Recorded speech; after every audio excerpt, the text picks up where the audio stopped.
بسم اللہ الرحمن الرحیم۔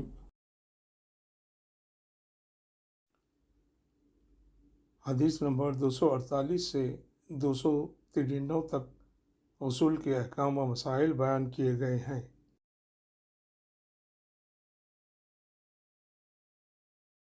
حدیث نمبر 248۔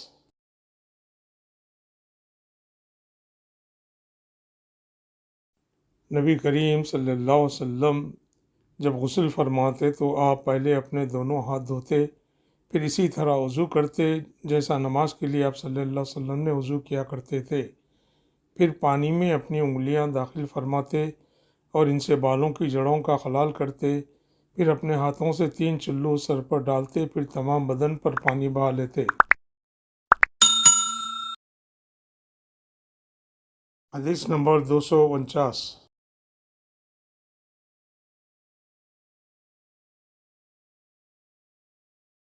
نبی کریم صلی اللہ علیہ وسلم نے نماز کے وضو کی طرح ایک مرتبہ وضو کیا، البتہ پاؤں نہیں دھوئے، پھر اپنی شرمگاہ کو دھویا اور جہاں کہیں بھی نجاست لگ گئی تھی اس کو دھویا، پھر اپنے اوپر پانی بہا لیا، پھر پہلی جگہ سے ہٹ کر اپنے دونوں پاؤں کو دھویا۔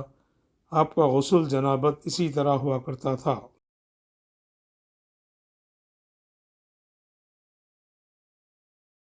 حدیث نمبر 250۔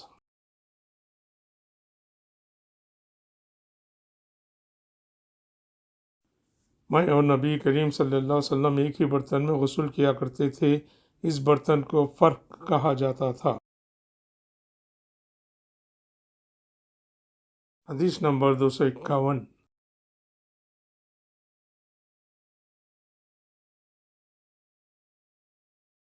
میں ابو سلمہ اور حضرت عائشہ رضی اللہ عنہا کے بھائی حضرت عائشہ کی خدمت میں گئے۔ ان کے بھائی نے نبی کریم صلی اللہ علیہ وسلم کے غسل کے بارے میں سوال کیا تو آپ نے صاح جیسا ایک برتن منگوایا، پھر غسل کیا اور اپنے اوپر پانی بہایا۔ اس وقت ہمارے درمیان اور ان کے درمیان پردہ حائل تھا۔ امام ابو عبداللہ بخاری کہتے ہیں کہ یزید بن ہارون بحث اور جدی نے شعبہ سے قدر صاح کے الفاظ روایت کیے ہیں۔ حدیث نمبر 252۔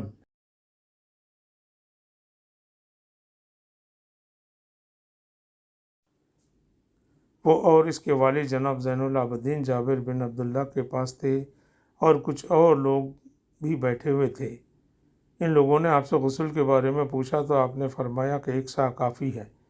اس پر ایک شخص بولا، یہ مجھے تو کافی نہ ہوگا۔ حضرت جابر رضی اللہ عنہ نے فرمایا کہ یہ ان کے لیے کافی ہوتا تھا جن کے بال تم سے زیادہ تھے اور جو تم سے بہتر تھے، یعنی رسول اللہ صلی اللہ علیہ وسلم۔ پھر حضرت جابر رضی اللہ عنہ نے صرف ایک کپڑا پہن کر ہمیں نماز پڑھائی۔ حدیث نمبر 253۔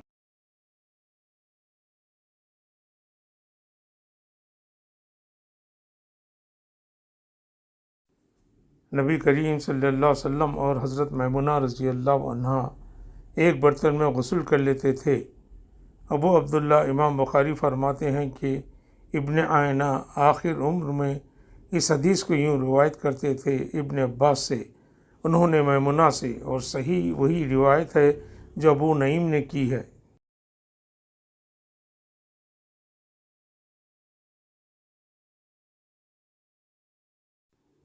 حدیث نمبر 254۔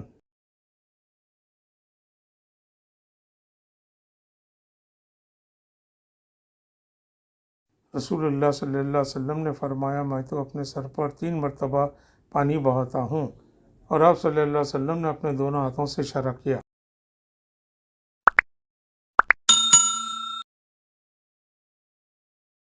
حدیث نمبر 255۔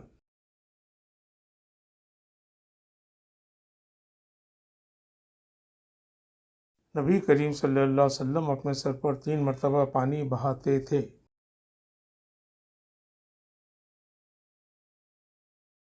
حدیث نمبر 256۔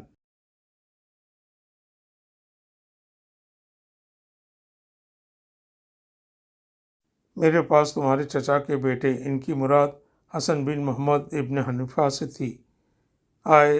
انہوں نے پوچھا کہ جنابت کے غسل کا کیا طریقہ ہے؟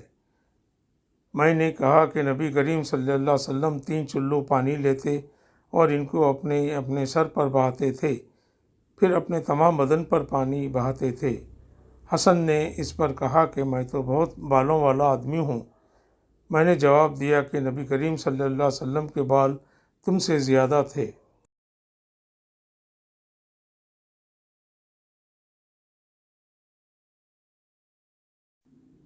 حدیث نمبر 257۔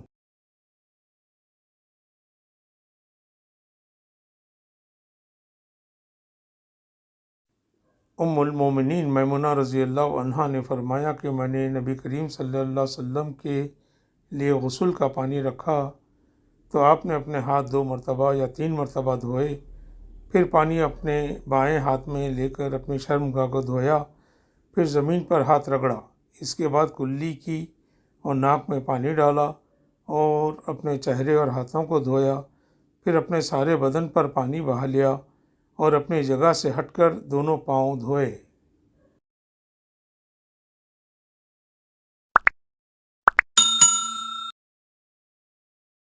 حدیث نمبر 258۔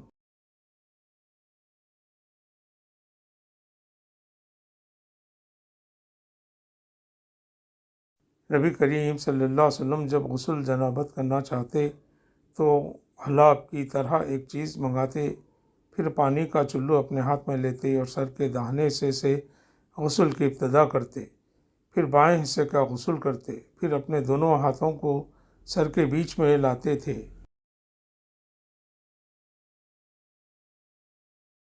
حدیث نمبر 259۔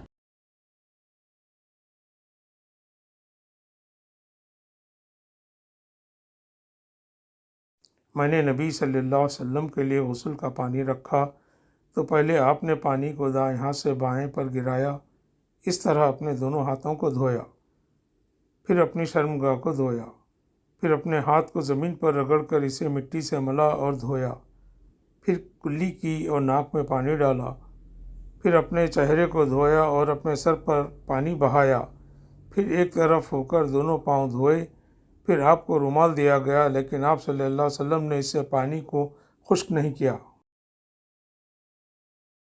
حدیث نمبر 260۔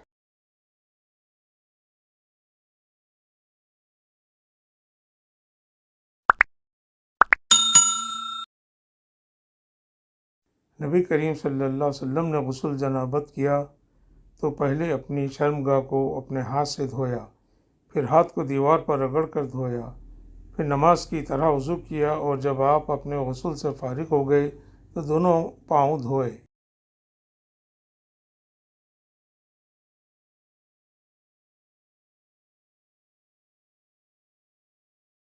صدق اللہ العظیم۔